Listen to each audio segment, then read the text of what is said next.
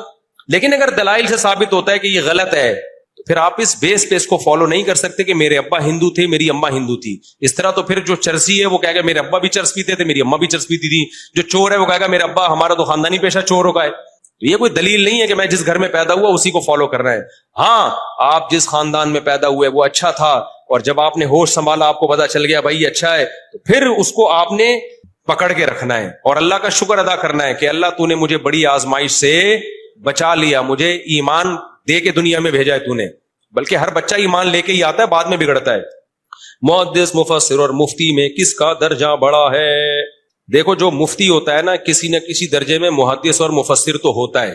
جو بھی مفتی ہوگا نا صحیح سچی مچی کا, اس کو قرآن کا بھی علم بھرپور ہوگا, اس کو حدیث پہ بھی بھرپور عبور ہوگا, اس کو قرآن و حدیث سے جو فقہاء نے مسائل نکالے ہیں ان کا جو طرز استدلال ہے اس بحث میں بھی وہ مہارت رکھتا ہوگا. اس کو پتا ہوگا اجماع کیا ہوتا ہے, اجماع سے ہٹنا کیا ہوتا ہے, کون سے دلائل ہیں جس سے مسئلہ ثابت ہوتا ہے اور کون سے دلائل ہیں جس سے مسئلہ ثابت نہیں ہوتا, اور پھر اس کی پریکٹس بھی ہوگی. ان سب چیزوں کے بعد جا کے کوئی مفتی بنتا ہے. آج کل تو پتھر اٹھاؤ مفتی نکل رہے ہیں مارکیٹ میں, اور جو محدث یا مفسر ہیں وہ کسی ایک فن میں جب اسپیشلائزیشن کرتے ہیں، جیسے علم حدیث میں کسی نے 2 سال کا تخصص کیا پھر اسی میں پریکٹس کرتا رہا تو حدیث میں اس کو مہارت ہو جائے گی. اسی طرح جو لوگ تفسیر پڑھتے رہے، درس دیتے رہے اور تفسیروں کا مطالعہ کرتے کرتے ان بہت مہارت حاصل کر لی تو اس کو ہم کہتے ہیں بھئی یہ تفسیر میں کیا ہو گیا ہے، اسپیشلسٹ بن گیا ہے. تو لیکن ان تمام باتوں میں مہارت کی بنیاد یہ کہ آپ کو عربی آتی ہو. جس کو عربی نہیں آتی وہ ان میں کسی بھی فن میں مہارت حاصل کر ہی نہیں سکتا ہے. یہ ایسے ہی ہے جیسے ڈاکٹر کو انگلش نہیں آتی لیکن میڈیکل کالج میں اچھے نمبر سے پاس ہو گیا تو سارا سلیبس آپ کا انگلش میں ہے بھائی. تو اگر اردو میں ہوتا پھر تو ٹھیک ہے، جاپانیوں کا جاپنیز میں ہے، رشین کا رشین میں ہے، ترکیوں کا ترکی میں، ٹھیک ہے. پاکستان میں ایسا نہیں ہے. تو اسی طرح ہمارے جو مدارس کا جو پورا سلیبس ہے نا وہ اردو میں یا فارسی میں یا انگلش میں نہیں ہے، وہ A to Z کس میں ہے؟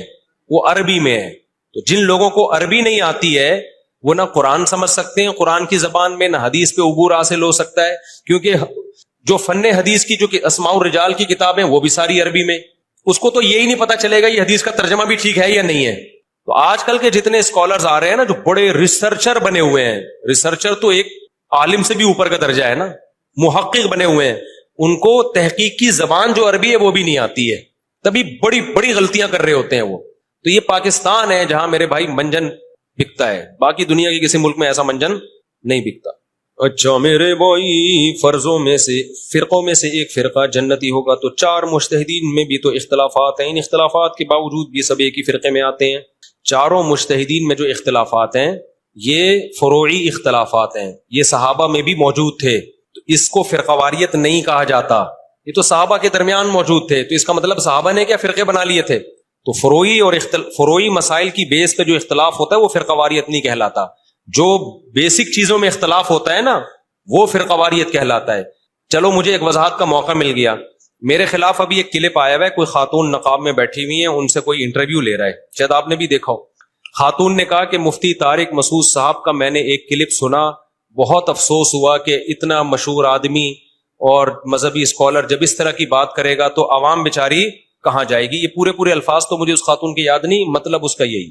انٹرویو لینے والے نے، پوڈ کاسٹ والے نے پوچھا جی کیا کلپ ہے، انہوں نے کہا کہ جی ان کا میں نے بیان سنا، یہ کہہ رہے ہیں کہ 73 فرقوں میں ایک جنتی ہے، تو وہ جنتی بھی تو فرقہ ہی ہوگا نا، 73 میں سے ایک ہوگا نا وہ، تو اس کو فالو کرو، اور ان 73 کو ہم ختم نہیں کر سکتے جو 72 ہوں گے اس کے علاوہ. تو افسوس کی بات ہے، ان کو تو کہنا چاہیے تھا ان فرقوں کو ختم کرو، لیکن یہ کہہ رہے نہیں ان میں سے ایک فرقے کو فالو کرو. تو یہ تو فرقہ واریت پھیلا رہے ہیں. ہونا تو یہ چاہیے ان فرقوں کو ختم کر کے کس پہ آ جاؤ، ان قرآن و سنت پہ آ جاؤ. تو دیکھو نبی نے جو فرمایا نا کہ 73 فرقے ہوں گے ایک جنتی، تو مطلب کیا ہے؟ وہ ایک فرقہ جو جنتی ہوگا وہ قرآن و سنت کو فالو کرتا ہوگا، تو وہ بھی تو فرقہ ہی ہوگا نا. کیا خیال ہے؟ حدیث اس کو فرقہ کہہ رہی ہے بھائی. تو یہ تو حدیث سے پتہ چل رہا ہے فرقے ختم نہیں ہو سکتے، فرقے ایک ہی طرح سے ختم ہو سکتے ہیں. 73 فرقوں کو لا کے 72 کو بم سے اڑا دو، جو ایک بچے وہ جنت میں. یہ کر سکتے ہو آپ؟ جب یہ نہیں کر سکتے ہیں تو آپ، کیونکہ نظریہ تھوپا تھوڑی جا سکتا ہے، فرقوں سے زیادہ مسئلہ تو مذہبوں کا ہے نا. 73 اگر فرقے ہیں تو مذہب دنیا میں کتنے ہیں؟ عیسائی، یہودی اور ہندو، سکھ، بدھسٹ، پتہ نہیں اور جاؤ گے تو چھوٹے موٹے کتنے نکلیں گے. تو دنیا میں امن پھیلانے کا یہ طریقہ نہیں ہے کہ سارے مذہبوں کو بم سے اڑا کے ختم کر دو اور صرف مسلمان باقی رہ جائیں. اس سے مذہبی نفرت ختم ہوگی کہ سارے انسان ایک مذہب پہ آ جائیں گے؟ ایسا نہیں ہوتا.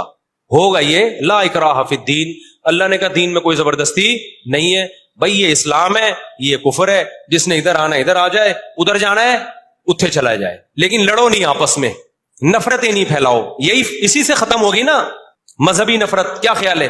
تبھی مسلمانوں نے جہاں بھی دنیا میں حکومت کی، ہندوؤں کے مندر بھی تھے، سکھوں کے بھی وہ دوبارہ کہتے سکھوں کے بھی تھے، عیسائیوں کے بھی چرچ تھے، سب جا رہے تھے. اسلام واضح تھا بھائی یہ اسلام ہے، جس نے ادھر جانا ہے ادھر جائے، ختم. تو اسی طرح فرقہ واریت جو ختم ہوگی نا وہ اس طرح نہیں ہوگی کہ یہ والا فرقہ جہنم میں جائے گا، یہ والا جہنم میں جائے گا، اس کی نماز غلط، اس کی نماز غلط، اس کی نماز غلط، اس کی نماز غلط. یہ طریقوں سے جیسے میں کہنا شروع کر دوں ہندو غلط، عیسائی غلط، سکھ غلط، اور ہر بیان میں یہ کرتا رہوں، ہو سکتا ہے کوئی ہندو یہاں آ کے بم رکھ کے چلا جائے. ٹھیک ہے، ایک دن ہوگا، 2-4 دفعہ تو چلتا ہے، 6-8 دفعہ ہوگا، بولے گا بھائی تو کیا کر رہا ہے بھائی، تو اسلام کو ایکسپوز کر، بتا توحید کیا ہے، ہمیں نام لے کے کیوں کر رہا ہے ایسے. تو اسی طرح جو اسلام میں 73 فرقے وہ تو ہوں گے، وہ تو نبی نے کہہ دیا، وہ ختم تھوڑی ہو سکتے ہیں، ابھی پورے 73 ہوئے نہیں ہے، لیکن ابھی رپورٹ یہ ہے کہ ہونے والے ہیں، اور سارے پاکستان میں ہی پورے ہوں گے، جانے کی ضرورت ہی نہیں رہے گی۔ لیکن اس میں ایک طریقہ فرقہ واریت کو ختم کرنے کا یہ ہے کہ آپ بولے بریلوی ایسے، اہل حدیث ایسے، شیعہ ایسے، فلانا ایسے، ڈمکانے ایسے، اس کی بزرگ کی کتاب میں یہ لکھا ہوا ابو دار اسلام سے خارج نہیں ہے، لیکن کتاب میں لکھا ہوا کافر والا جملہ ہی ہے، تو خارج ہی کر دو بھائی تم۔ کیا خیال ہے اس تکلف کی آپ کو ضرورت کیا ہے؟ بعض لوگ کہتے ہیں ہم کسی کو کافر نہیں کہتے، تو آپ کو یہ تکلف کی ضرورت کیا ہے؟ جب آپ نے اس کی عبارتوں سے نکال کے قادیانیوں سے بھی بدتر بنا دیا اس کو، تو اب یہ تکلف کہ وہ کافر نہیں ہے، تو اس کی یہ ایسی میٹھی چھری ہے نا، یہ ایسے جیسے میں بولوں کہ یہ آپ کو مثال دے رہا ہوں، آپ ہو نہیں ایسے، یہ میرے پاس آئے، میں کہوں یہ ویڈیو کیمرے میں دیکھو یہ چوری کر رہا ہے، اب یہ کیا یار، یہ تو کسی کو نہیں پتا تھا بھائی، یہ تو مجھے پتا تھا مفتی صاحب آپ نے کیا کیا، یہ دیکھو یہ چوری، یہ دیکھو یہ دیکھو یہ، لیکن بھائی ہے میرا، میں نماز سب کے پیچھے پڑھتا ہوں، اور مسلح میں اس کو لے آیا تو یہاں نماز پڑھا، میں تیرے پیچھے نماز پڑھوں گا۔ آپ بولو گے یار اس تکلف کی گندا مجھے اتنا کر دیا، کسی کام کا نہیں چھوڑا، اور یہ تو میں صحیح الزام اگر لگا رہا ہوں نا، اور حقیقت یہ کہ الزام بھی صحیح نہ ہو، سیاق و سباق سے ہٹ کر الزام ہو، وہ الزام بھی غلط ہو، چاہے کسی پہ بھی لگ رہا ہو، سیاق و سباق سے ہٹ کے عبارت پیش کی جا رہی ہو، تو پھر کتنی نفرت پھیلے گی، پھر تو ایسی جو ہے وہ دلوں میں چنگاریاں پیدا ہوں گی، اس سے فرقے ختم نہیں ہوں گے، اس سے تو اور بڑھیں گے، بہت زیادہ ایکسٹریم لیول پہ لوگ مار دھاڑ میں لڑائیوں میں جائیں گے۔ اس کا طریقہ یہ ہوتا ہے کہ آپ بتا دیں ہماری رائے میں قرآن و سنت کے مطابق یہ بات ٹھیک ہے، جس نے فالو کرنا ہوگا کر لے گا، نہیں کرنا ہوگا نہیں کرے گا، اور اگر آپ کو کسی سے اختلاف ہے تو آپ بتا دیں بھائی ان کی یہ رائے ہے لیکن ہماری رائے میں یہ قول ٹھیک نہیں ہے، اس کے یہ دلائل ہے، بتا دیں، جس نے آنا ہوگا آ جائے گا، نہیں آنا ہوگا نہیں آئے گا، اور یہ ہمیشہ سے ہوتا آ رہا ہے، ائمہ اربعہ میں ایسا ہی ہوا ہے، ان میں اسی طرح ہوا ہے، تبھی ان کی کتابیں لکھی گئی، کسی نے اس کو فالو کیا، کسی نے اس کو فالو کیا۔ اچھا لوگ یہ کہتے ہیں جب یہ چاروں امام قرآن و سنت کو مانتے تھے تو ان میں اختلاف کیوں ہے؟ تو یہ الزام پہلے صحابہ پہ لگے گا، وہ بھی تو قرآن و سنت کو مانتے تھے مگر اختلاف ان میں بھی تھا۔ وجہ اس کی یہ ہے کہ قرآن و سنت میں اختلاف نہیں ہوتا، قرآن و سنت کی تشریح میں اختلاف ہوتا ہے۔ جب قرآن و سنت کی تشریح میں اختلاف ہو گیا نا تو اب اس اختلاف کو ختم کرنا ممکن نہیں ہے، جس کو جو تشریح سمجھ میں آ رہی ہے وہ اس کو فالو کرے گا، دیٹس آل، اور اللہ سب کو معاف کر دے گا، نیت اس کی ٹھیک ہونی چاہیے۔ تو آج ہو یہ رائے کہ رفع الیدین جو کرتا ہے نا وہ کہے گا یہ رفع الیدین نہ کرنے والے یہ اندھے مقلد ہیں، یہ حدیث کو نہیں مانتے۔ جب یہ اسٹائل ہوگا نا آپ کا تو پھر آپ اچھی امید نہ رکھو، پھر آپ یہ نہ سمجھو کہ ہم کہیں ماشاءاللہ یہ اتنے اچھے ہوتے ہیں، پھر ہم دلائل بھی دیں گے اور پھر ہم دلائل کی دنیا بتائیں گے کہ تم چوری کرتے ہو، تم غلط کرتے ہو، تم قرآن و سنت کے نام پہ الو بنا رہے ہو۔ حدیث میں اگر رفع الیدین کرنا ہے تو نہ کرنا بھی ہے، آپ نہ کرنے والے پہ ایسے ڈھٹائی کے ساتھ پی جاتے ہیں، اس کو ایسے گھننے بن جاتے ہیں، بالکل ضعیف کہہ کے نا، ضعیف۔ ہم تمہیں تمہارے علماء کی کتابیں دکھا رہے ہیں، محدثین کی دکھا رہے ہیں، بھائی وہ حدیث ضعیف نہیں ہے۔ اب سوال پیدا ہوتا ہے کہ پھر کرنا ہے، جب نہ کرنا بھی ہے اور کرنا بھی ہے تو پھر ہر ایک کی ترجیح کا طریقہ مختلف ہے۔ امام شافعی نے دیکھا کرنے کی حدیثیں زیادہ ہیں، انہوں نے کہا کرنا سنت ہے۔ امام ابو حنیفہ کا یہ اصول ہی نہیں ہے کہ کون سی حدیثیں زیادہ ہیں، امام ابو حنیفہ کا اصول ہے آخر سے آخر عمل کو دیکھو کون سا عمل آخر میں ہے۔ امام صاحب کی دلیل یہ ہے کہ بھائی رفع الیدین اگر کرنے کو دیکھا جائے تو 2 سجدوں کے درمیان بھی کرنا ہے، سلام کے وقت بھی رفع الیدین ہے، کیونکہ نبی نے سلام کے وقت صحابہ کو رفع الیدین سے منع کیا ہے۔ اس کا مطلب صحابہ پہلے کرتے تھے اور یہ کام صحابہ نے خود سے نہیں کیا ہوگا، یقیناً نبی کو دیکھ کے کیا ہوگا، پھر نبی نے چھوڑ دیا۔ تو جب 2 سجدوں کے درمیان نبی نے چھوڑا ہے، حالانکہ سجدوں کی حدیث موجود ہے اور کسی حدیث میں نہیں ہے کہ نبی نے 2 سجدوں کے درمیان کرنے سے منع کیا ہو، تو اگر ہم کہتے ہیں کہ بھئی آخری عمل اگر دیکھا جائے نا تو بہت سارے قرائن ہیں کہ جس سے پتہ چلتا ہے آخری میں صرف تکبیر تحریمہ والا رہ گیا تھا، تو ابو حنیفہ کی یہ رائے بہت مضبوط ہے۔ آپ نہ مانیں لیکن آپ یہ کہیں کہ ہماری رائے ہے، باقی تو سب گھاس کھا رہے تھے، یہ بات نہیں ہم مانیں گے۔ یہ کوئی جاہل تو مان لے گا، کوئی پڑھا لکھا آدمی اس کو تسلیم نہیں کرے گا۔ سمجھتے ہو کہ نہیں سمجھتے ہو؟ امام ترمذی نے جو لکھا ہے نا رفع الیدین نہ کرنے والی حدیث کے آخر میں، انہوں نے لکھا وَبِهِ يَقُولُ غَيْرُ وَاحِدٍ مِّنْ أَهْلِ الْعِلْمِ، کیونکہ امام ترمذی اہل علم تھے نا، امام بخاری کے شاگرد، ان کو اختلاف پیش کرنا آتا تھا۔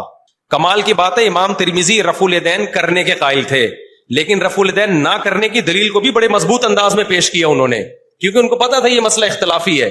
آج کیونکہ جاہل پیدا ہو رہے ہیں، علم ہے نہیں، 4 حدیثیں 4 نمبر مل جائیں اٹھا کے ایسے تھوپتے ہیں دوسروں کے اوپر کہ ہمیں ہی پتا ہے یہ تو گھاس کھا رہے ہیں 1400 سال سے۔